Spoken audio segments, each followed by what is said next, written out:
So I'm Laura Wigglesworth. I'm a senior advisor and consultant at Callings.ai, which is sponsoring today's webinar. And we're a complete platform, an AI platform for job seekers.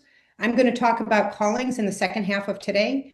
And the first half, I'm delighted to introduce Steve Jaffe, who's going to join me, and we're going to have a discussion. But first, I want to start out by telling you that being laid off is very personal for me. It feels like the rug was pulled out from under me when I got laid off. So for me, my experience was I got laid off from leading global recruiting at CARE, which at the time was an $800 million global humanitarian organization with offices in 90 plus countries. And it did more than shake my confidence. I lost my identity, my friends, my income, and because of Doge, my whole industry. And so that's why I'm so glad that I discovered Steve Jaffe, who's with me here. You can see him on the screen. Steve is an award-winning author, speaker, podcaster, and marketing professional. And I was asking him what he's proud of in his career when we were preparing for this. And he said one of the things he's most proud of is coming up with the advertising campaign. What happens in Vegas stays in Vegas. But he's also the author of The Layoff Journey. And this is what I want to spend the most time talking about today, which was it for me, it was a lifeline because the book made me realize that layoffs are a response to economics, not a sign of your value. And that often the best people get laid off. And sometimes people who you think would get laid off don't get laid off. The ones who might not work as hard or seem as competent. So he's going to talk about how common are layoffs, why do they happen, and then most importantly, how do we grow from them, both personally and professionally. So thank you for joining me, Steve. Thanks so much for having me. I really appreciate it. It's great to be here. And let me just give you one little footnote. I didn't actually come up with what happens in Vegas, stays in Vegas. I worked on the ad campaign. So I did Okay. work on it. I was there from the inception, but I can't claim authorship of that Well, iconic you must have line. done something right because we all know the phrase now, right? Yeah, it was very successful for sure, for sure. Yeah. But yeah, thanks for having me. I appreciate it. So I've divided today's discussion into five themes or questions. And these occurred to me as I was reading your book and looking at some of your articles, and I listened to a couple of podcasts. And I thought we could start from a broad perspective and then move inward to talk about how do we grow from this. Mhm. But from the broad perspective, I wonder if you could start by talking about layoffs. How common are they in the United States? Yeah, yeah. So, just by way of my background, over the course of my career, I've been laid off 4 times. So, I've logged my 10,000 hours to be sort of deemed as the expert, if you will, which is the genesis of the book. The first layoff that I experienced in 2001 took me a very, very long time to recover from. My last layoff in 2023. I was able to navigate it in a very, very short period of time. And that was the impetus for this book. I wanted to help people learn how to navigate their layoff in months rather than years. So it's a very practical guide. And in terms of framing the context of layoffs, I've been in advertising and marketing for my career, which is a heavily impacted field in terms of layoffs. Um, and there are some that are more impacted than others.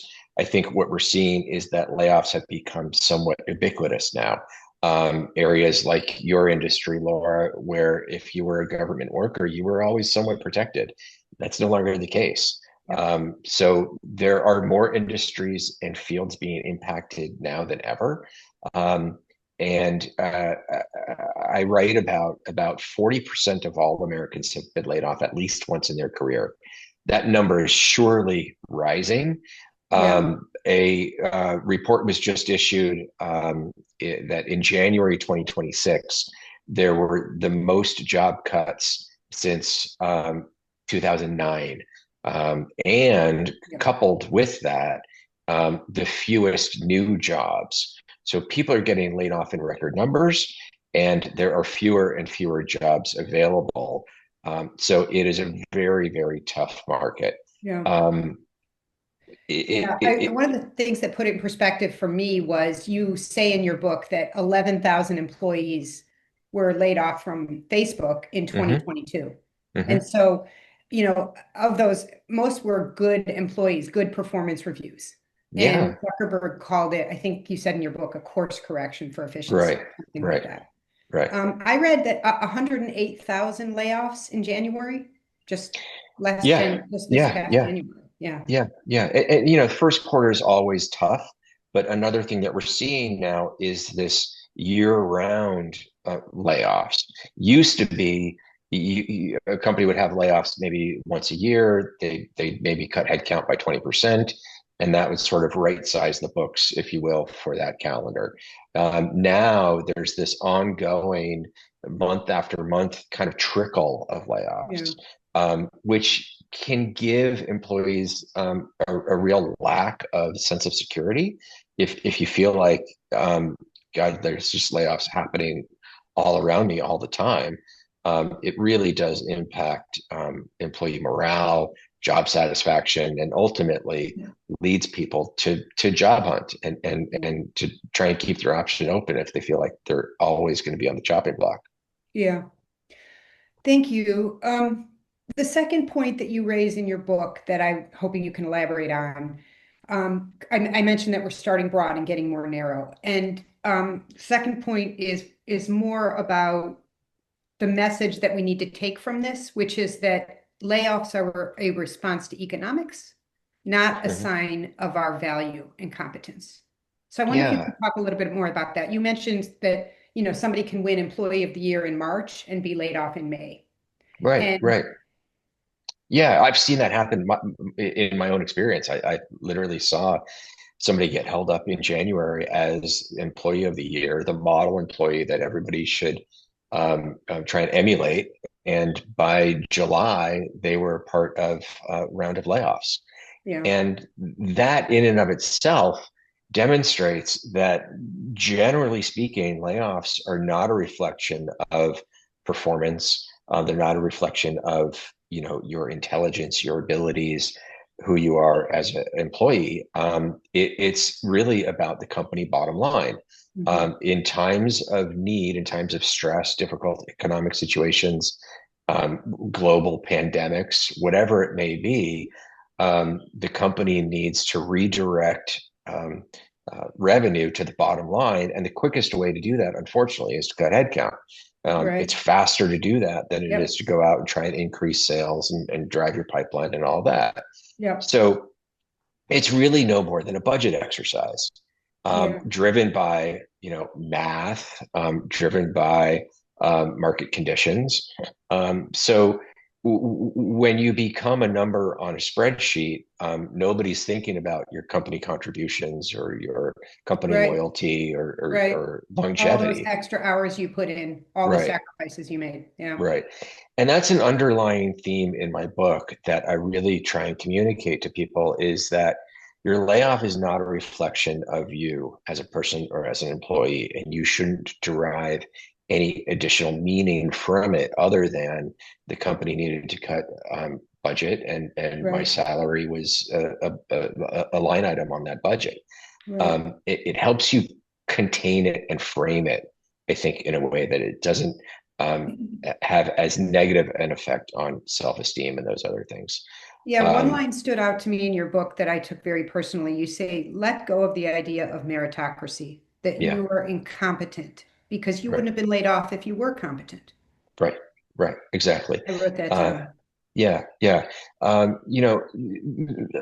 line from the book that tends to resonate with people is that some of the hardest working, smartest, and most talented people get laid off, while some of the most ineffective, unproductive, and disengaged employees remain. Yep.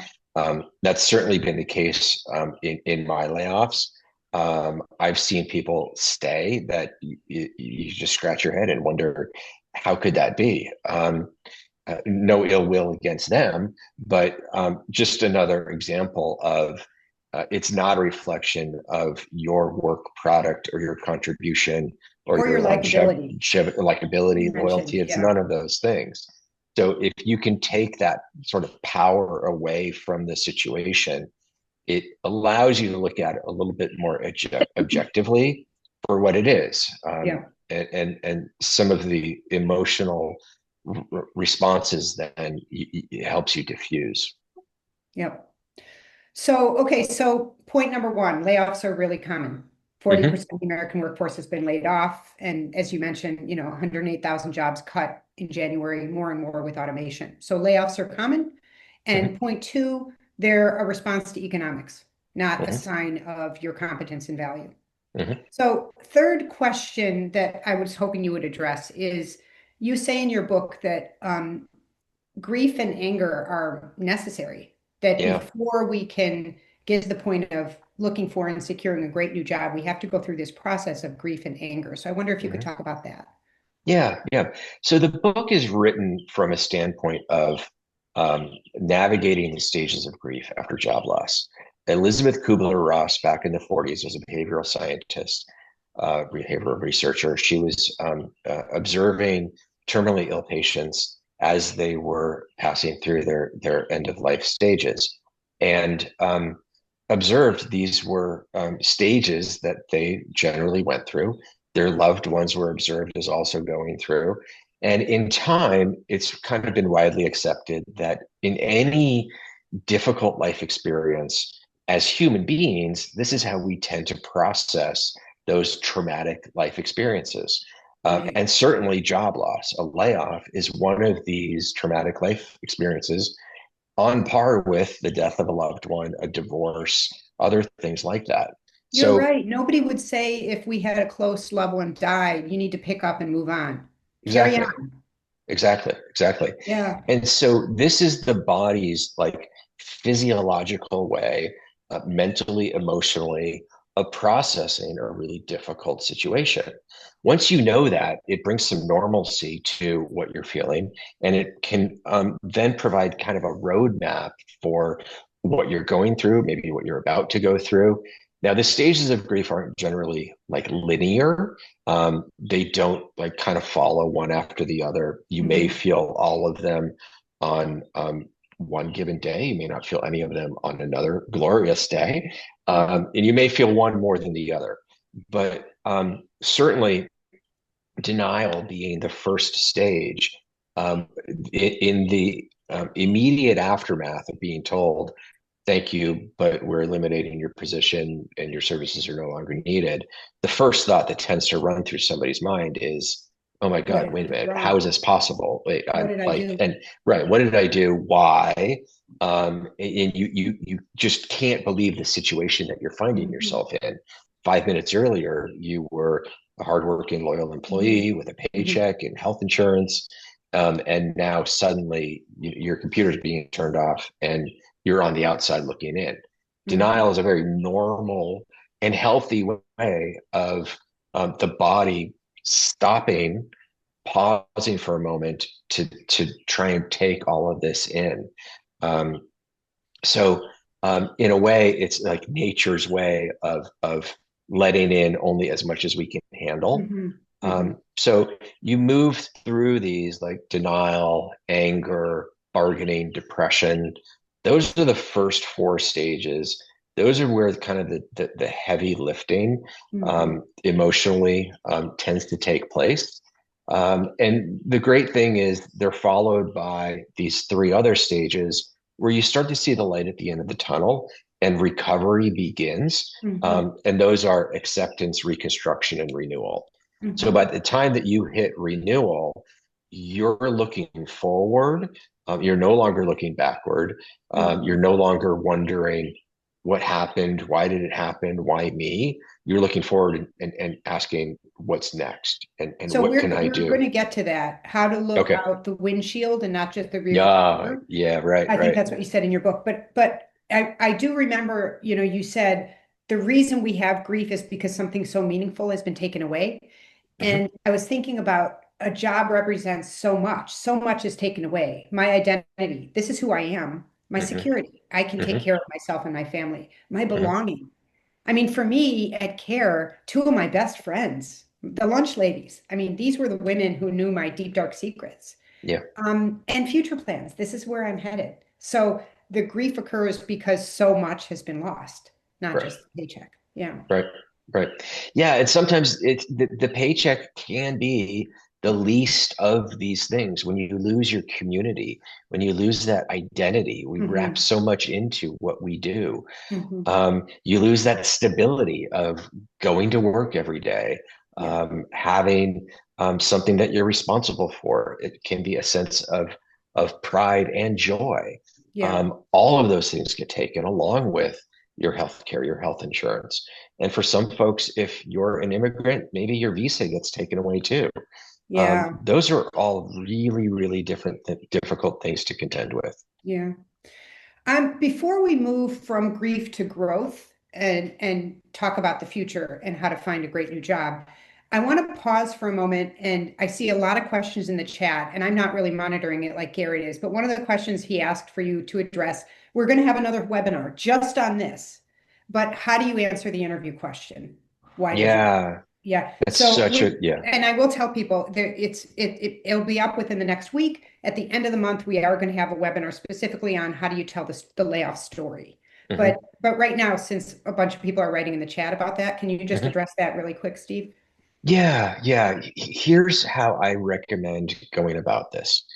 Um, First, this is why it's really important to um, try and process the stages of grief before you go on the job interview. Good Because point. if you're still hung up in denial and anger and bargaining and depression, when you get asked the question, tell me why you left your last job, uh, tell me why you got laid off, that's going to be a giant, giant elephant that you are going to have a really hard time explaining Right. simply, right? So, this is why, like, so many times when somebody gets laid off, all of the books that are out there are basically just rush right to update your resume. Here's how you do a Right. job interview. Here's Right. how you do LinkedIn. Right. And nobody says, hey, this is grief that you need to process.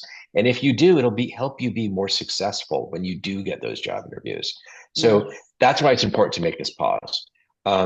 What I recommend is we get hung up if somebody asks us at a party or something. So what do you do? Tell me about yourself. And people say, I'm a vice president of marketing for Kellogg's, right?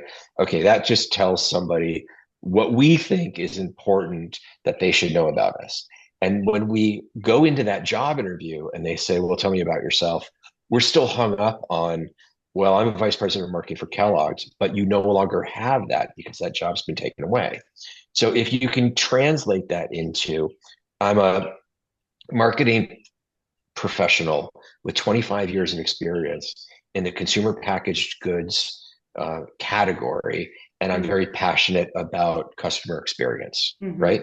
That just told them now what they need to know that Mm-hmm. transcends any job that I ever had, Mm-hmm. any title I Mm-hmm. ever had. It Mm-hmm. tells them personally about myself in a way that they can relate to, right? And it takes my transferable skills that no one can take away from me. Nobody can take away from me that I have 25 years of experience in marketing.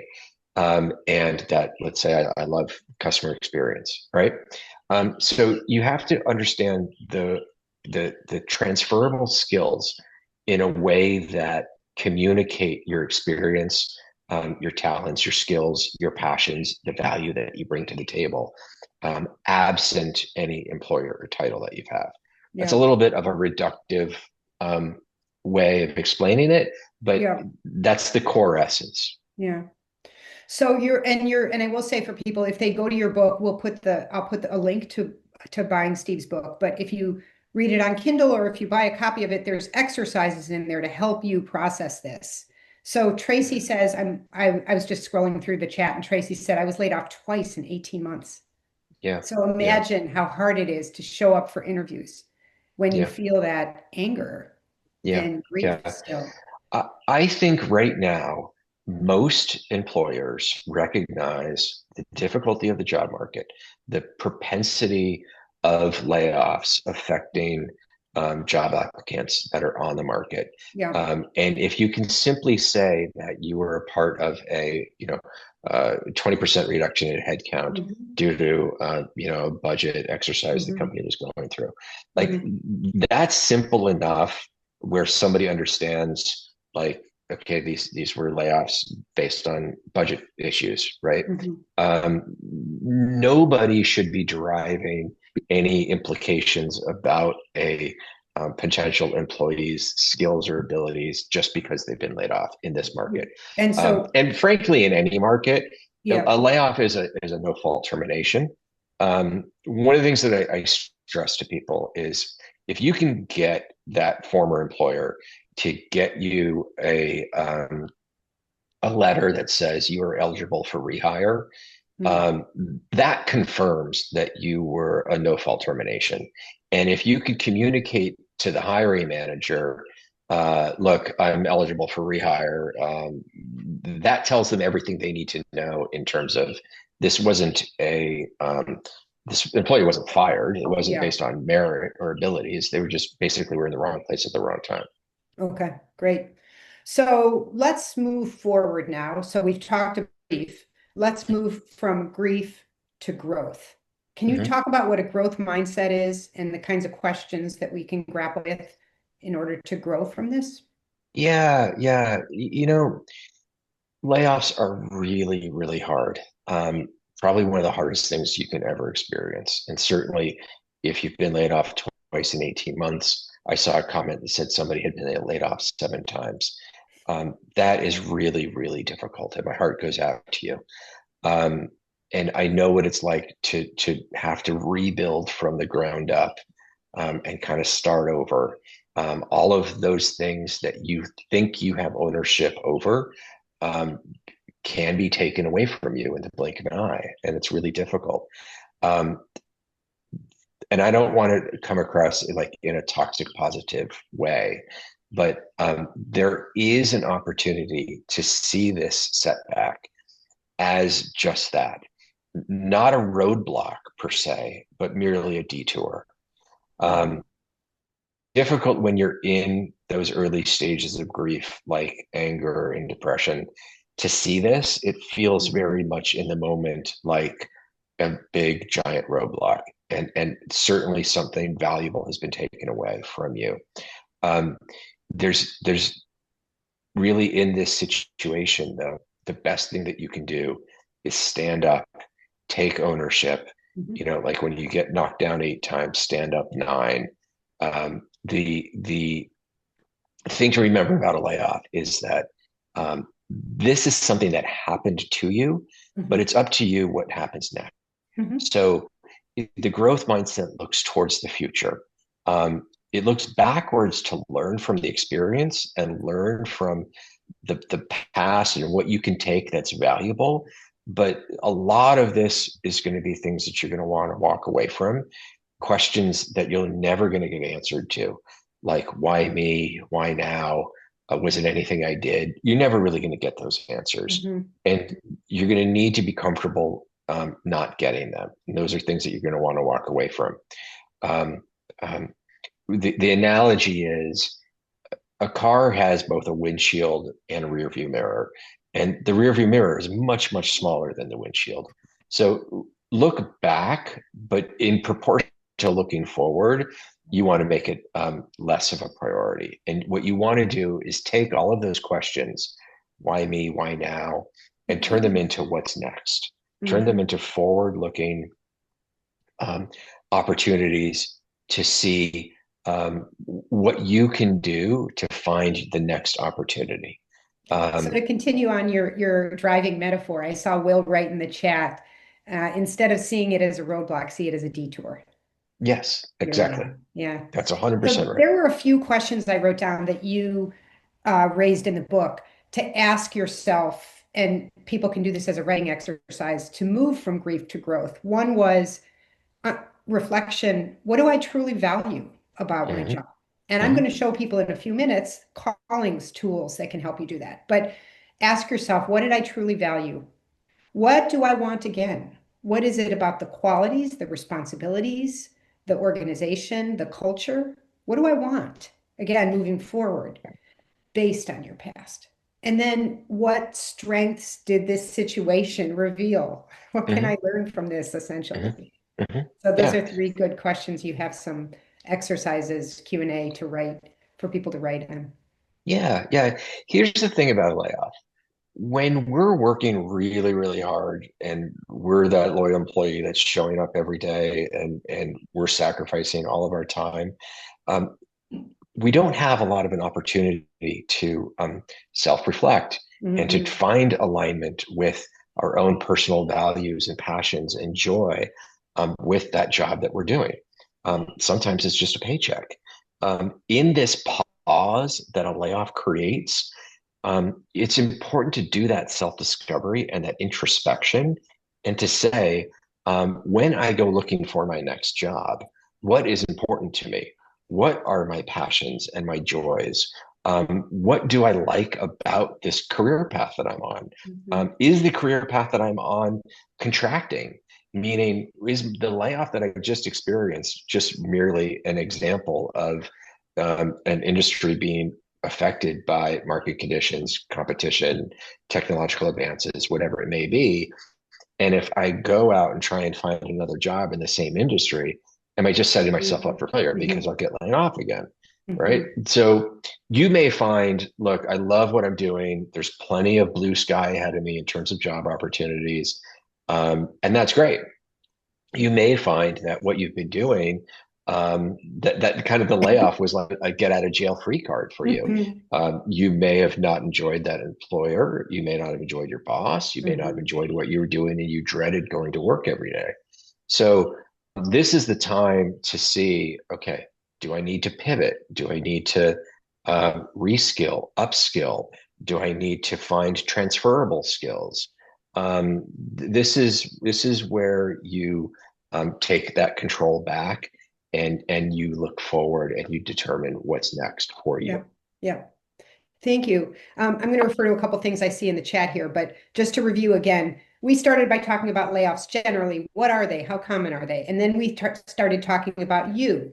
Layoffs are a response to economics, not a sign of your value, and the anger and grief that you feel. And then how do we move through that to the point of growth? So now in the last question I want you to address is more about where to go next. So in Mhm. my case, my company's shrinking, my industry shrinking. How do I move forward? Where can I go? And you said, Steve, something poignant. I don't think I read this in the book. I think you said it when we were preparing on a call. You said, skate to where the puck is going. Mhm. And I invite you with the Winter Olympics to use sports metaphors to address that question. What does that mean to skate where the puck is going? Yeah, yeah. Well, to borrow an old Wayne Gretzky quote, somebody asked him like why he was successful and what separated him from others, and he said, "Well, everybody else like skates to where the puck is," and he says he skates to where the puck is going, which is I'm pretty sure how that story goes. But I think it's apropos. It's a great metaphor, right? And especially in the business world today, there's so much contraction. um, there are so many industries that are being decimated because Mhm. of competition and technology and all these different things.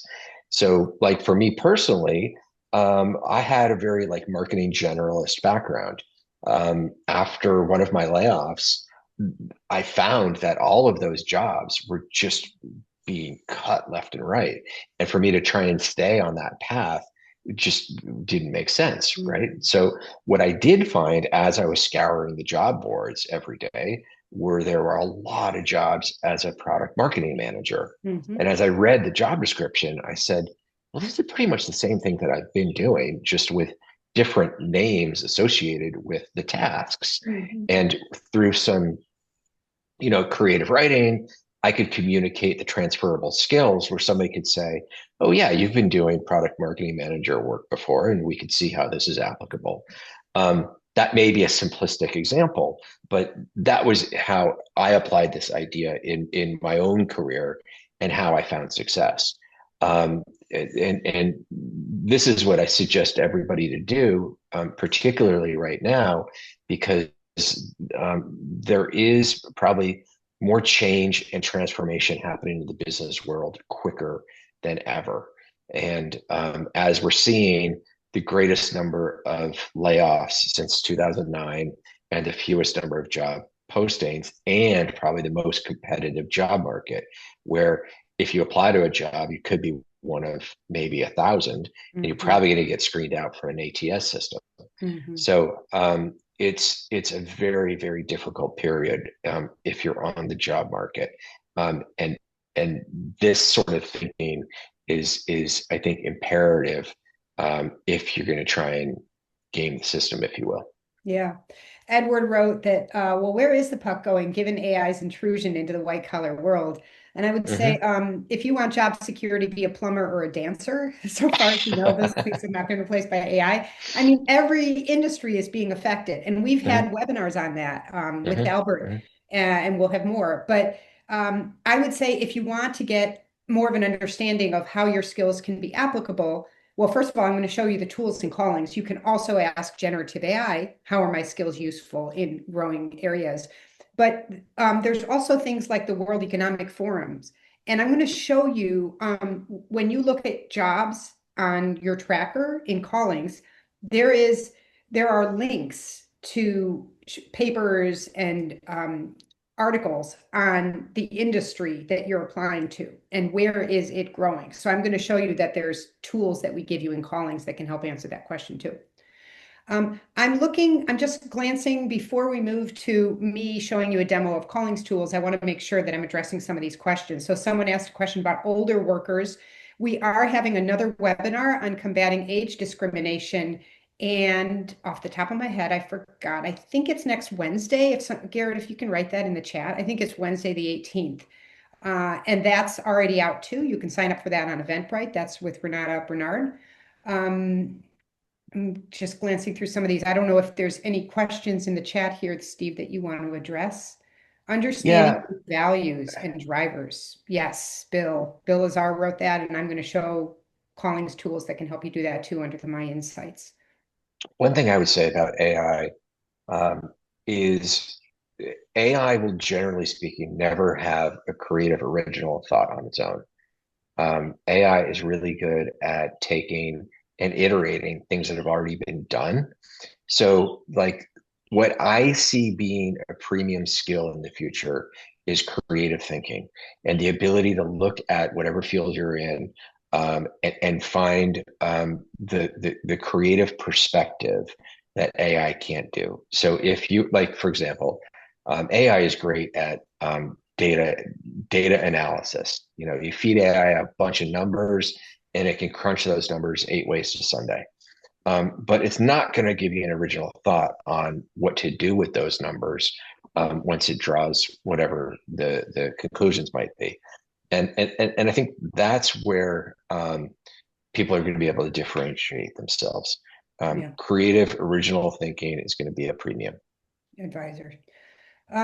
Okay, if people can continue writing questions in the chat, and we'll bring them up and try to answer them while we're live. We can't give people control over the video, and we just because we were bombed before this started. But I want to spend a little bit of time now showing you tools and callings that can be helpful to you in your job search. And some of these will build on the things that Steve raised today. So once I get sharing privileges, I will open up my screen. In the meantime, go ahead and continue writing questions in the chat.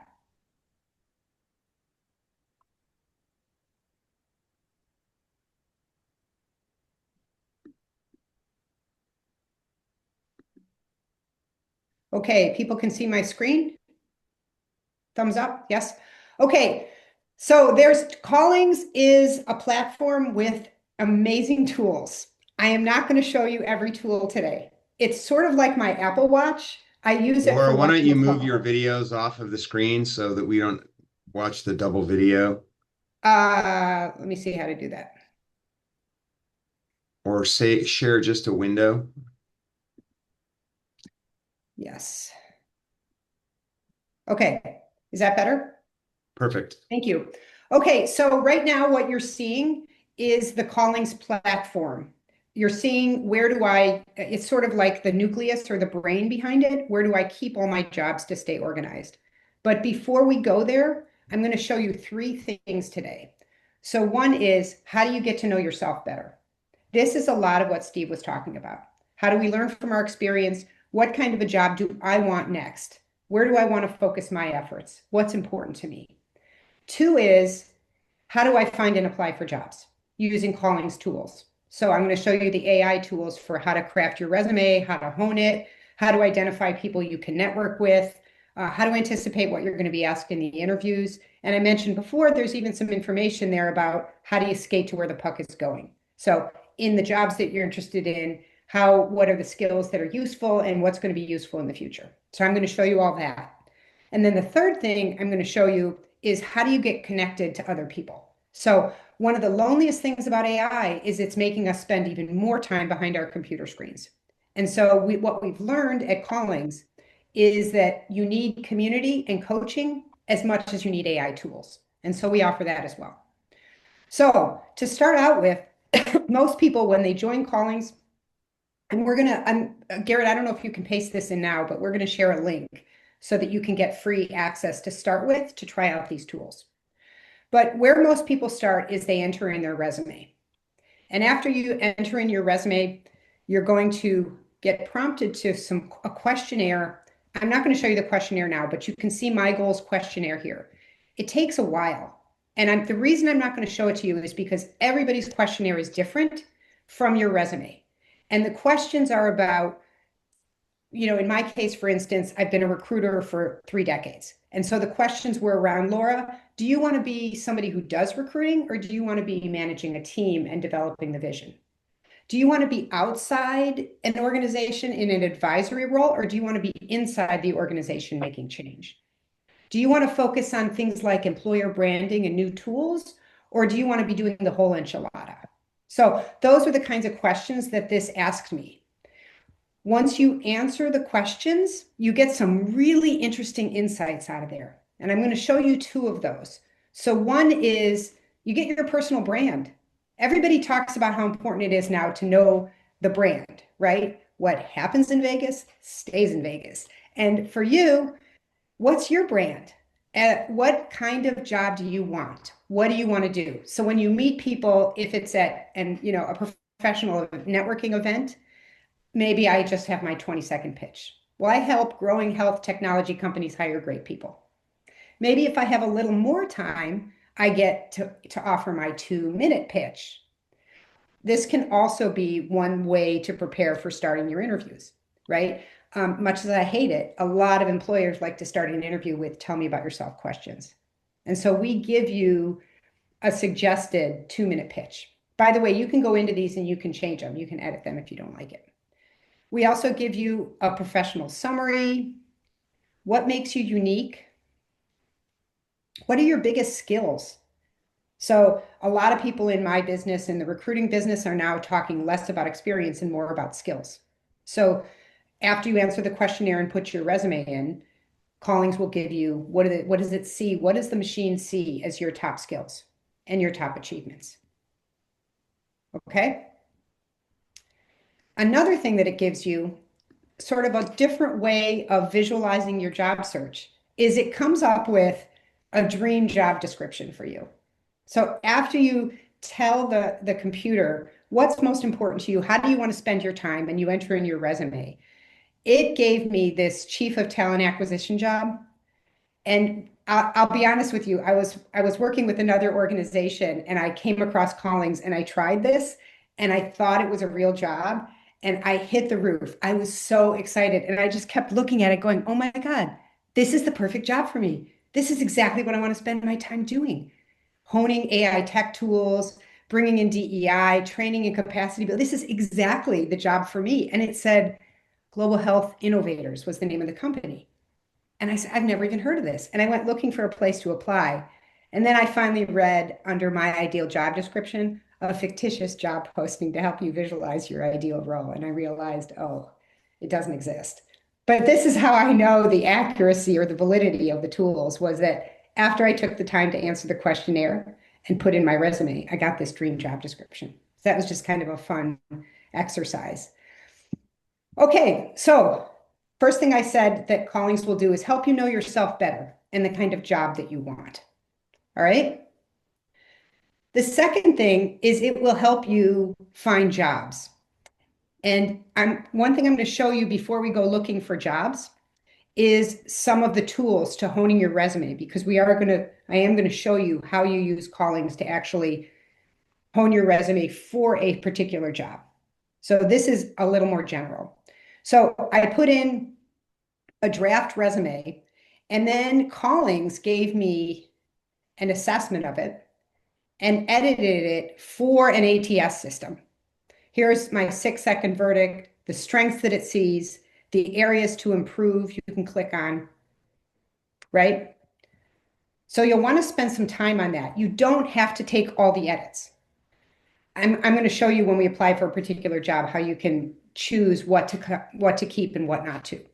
I'm not going to go into too much detail, but people ask me, is Callings tailored for applicant tracking systems? And I say definitely. So really quick here, it tells you how it changed my resume to make it favorable for an ATS. You can download it. You can download it as a PDF or a document. You can go in and edit it. Okay, but I'm going to go to the job tracker, which I mentioned is sort of like the brain or the nucleus, and show you every day you're going to get jobs from Callings. Under Find Matching Jobs, they're going to come through emails, but you're also going to get them this way. And it's really easy to look at them and decide whether it's the kind of thing you might want or not want, and click on Don't Show Me Again if you don't want it, or add it to your job tracker if you might want it, just like that. Okay. What we're doing here Then is you can go looking at back. your resume and comparing it against millions of jobs. So that score is really how qualified you are for the role. Yes. And I should have said that if you're not happy with the jobs that it sends you, you can always go to adding the jobs manually if you find them yourselves, or under Find Matching Jobs, you can edit your preferences and you can put in plain English, what is the ideal job you're looking for? So this right here, this box describing your ideal job, the system will extract from your resume. And if this is too long, it might not send you the right kind of job. So you can always edit this. You can put in where you want it to be, and then you can filter it if you want to be sent contract jobs, senior jobs, hybrid jobs, whatever, right? So you can give it parameters. And we've helped a lot of people tailor their preferences to get the right kinds of jobs. So it's worth looking at the edit preference button if the jobs aren't quite right that you're being sent. Okay.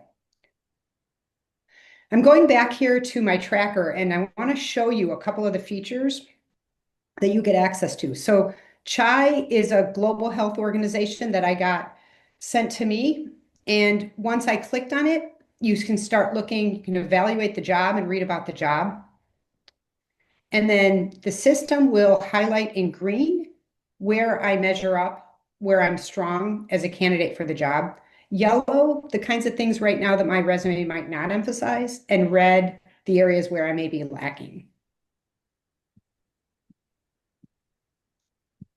When you prepare,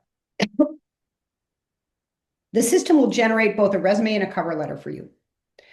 I can't stress enough how important it is to use this as a guide and not to simply download and apply for jobs with these, right? Because there's things you know yourself better than any AI tool.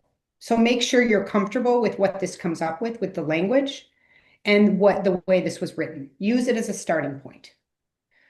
Once you're happy with it, you can download it as a PDF or a document and use it. Okay? And then there's two other things I want to show you that's connected to this job. So one is the network. I'm going to try to make this bigger here. When you click on network, this is a huge differentiator for Callings, and something that is so important. I mentioned before that Callings gives you tools, and it also branches into the third area of job hunting, which is community, connections, and continued learning. And so you've really got to build connections to get a great job. So who are the people who are connected with this job at CHI? In this case, it gave me these three people: a senior manager for talent development, an associate HR director, and a global human resources director. See this? You can read about these people and see what is it that you might have in common with them. the kinds of things you might want to bring up when you network. And then you can click reach out, and you can open and cut and paste something into LinkedIn, or you can click this button here and it'll connect to your email account so that you can email Jessica. Here is a suggested, you can always write this in your own words. You can edit it here and say, translate this into French because you're applying in French. It's a French company and you know that Jessica speaks French, and it'll do that in a heartbeat. Or you can say, please reference that Jessica and I met at a prior at a conference 2 years ago for sure. Something like that, right? I'm going to do that. And then you can copy and paste it. There is one more thing I wanted to show you about the networking feature. I'm not going to save it. And that's, I wanted to show you how we can find her email address. Garrett, can you remind me, where do I find her email address? Just click open draft email. Okay, I didn't want it to go to my email account. It'll show you the email for her. This is a real differentiator, is we give you the person's email address. So in LinkedIn, you have to be connected first or second degree, or you have to pay for the in-mails. And a lot of times people in LinkedIn aren't giving permission to give their emails anyway. So you don't have their direct email address.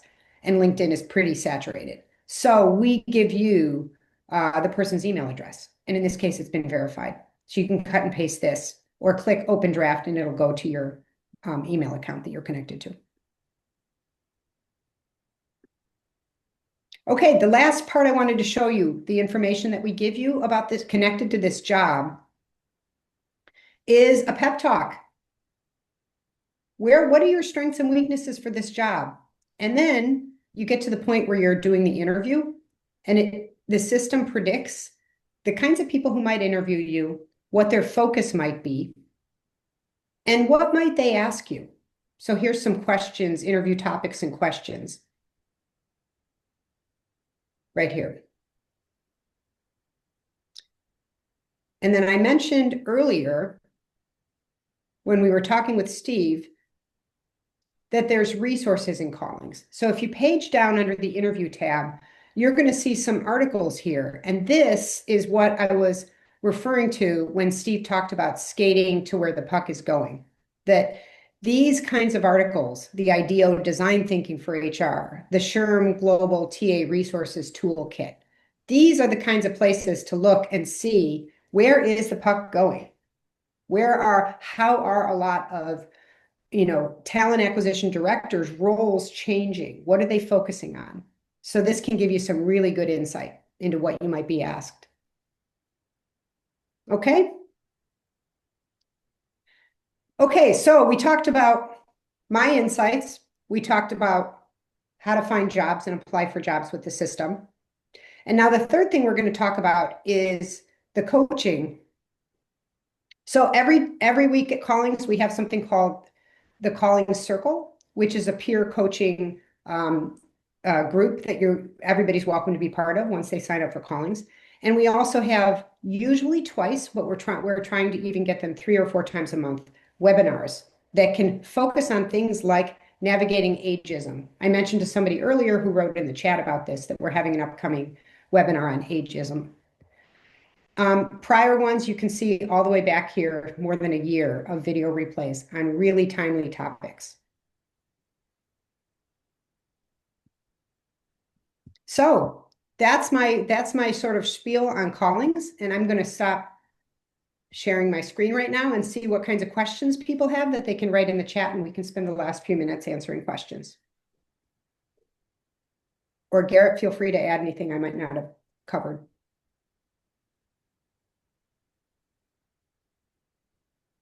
And just to someone asked about subscriptions. A few things I just want to call out is on Callings, finding jobs, saving and tracking jobs, and applying to jobs are always free. So you can use the platform and those features going forward without having to subscribe, as long as you're a registered user. For those that want the advanced AI features, it's about $30 a month, with very steep discounts for 6-month and 1-year contracts. And let's see. Uh, Somebody asked if there's video resources on how to use the platform. The webinars that Laura just showed you in the coaching section, there's one that I did just a couple weeks ago called Using AI to Power Your Job Hunt or Accelerate Your Job Hunt. And that is a complete walkthrough of the platform, so you can see that. And many of the other webinars have walkthroughs as well. Um, and then there's tons of documentation and some videos on the website as well when you sign up. A couple of people have asked about Steve's book, so I'm going to paste in a link to buying it on Amazon. I asked Steve if there was a better site, and he said just share the Amazon. So that's what I'm going to share with you. Somebody asked about data sharing. When you upload your resume with us, we do not share it with anyone. That data remains private to you, nor do any of our large language models use your data for training. So you're protected unless you agree to send your resume out to apply for a job. And so we're pretty direct on that.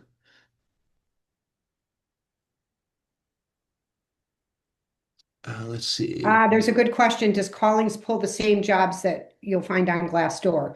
The Callings database is much bigger. In many cases, it comes directly from career sites, which makes them live jobs that really exist.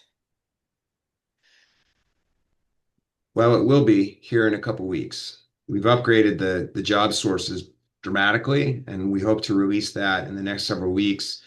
We will then have potentially over 10 million jobs daily, and those jobs will almost all be validated jobs, and most of them from hiring sites if we can get them. And that will avoid the job board problem where they post old jobs so that they can make advertising revenue.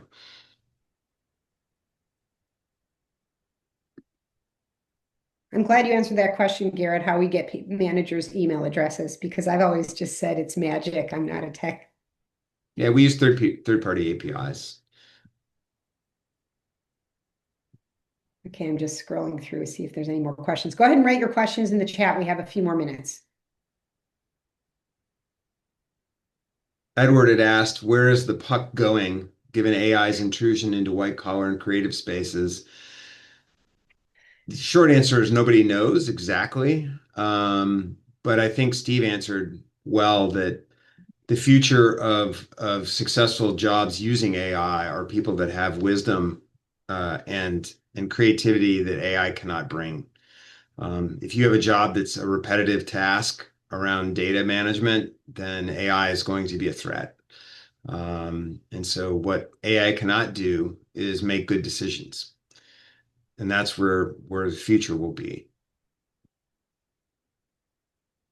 in my opinion. We have 5 more minutes. If you've got a question about the platform or about anything Steve brought up, feel free to put it in the chat. So Katie asked if we could summarize what Callings is. It's a job hunt platform. It's an AI-powered job hunt platform.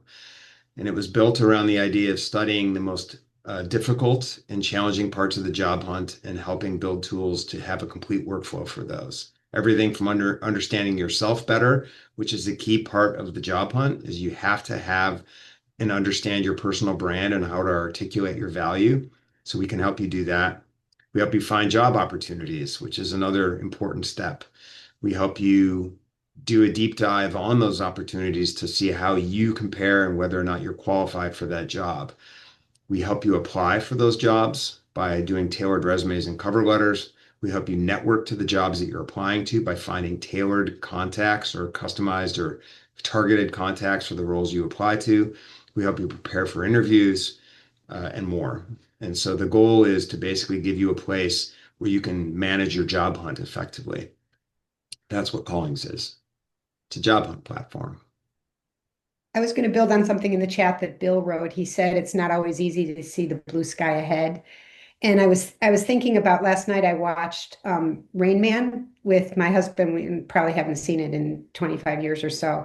And if you remember from that movie, when Tom Cruise was meeting with the psychologist and the person who ran the group home that Rain Man lived in, he was so angry and vindictive, and he swore a lot because he felt betrayed by his father for not knowing he had a brother, and it didn't help his cause. So I was thinking about how it isn't easy to see the blue sky ahead, and that's why it's important to process the anger and the grief, because you don't want to be in an interview acting the way Tom Cruise did, trying to get custody of Rain Man.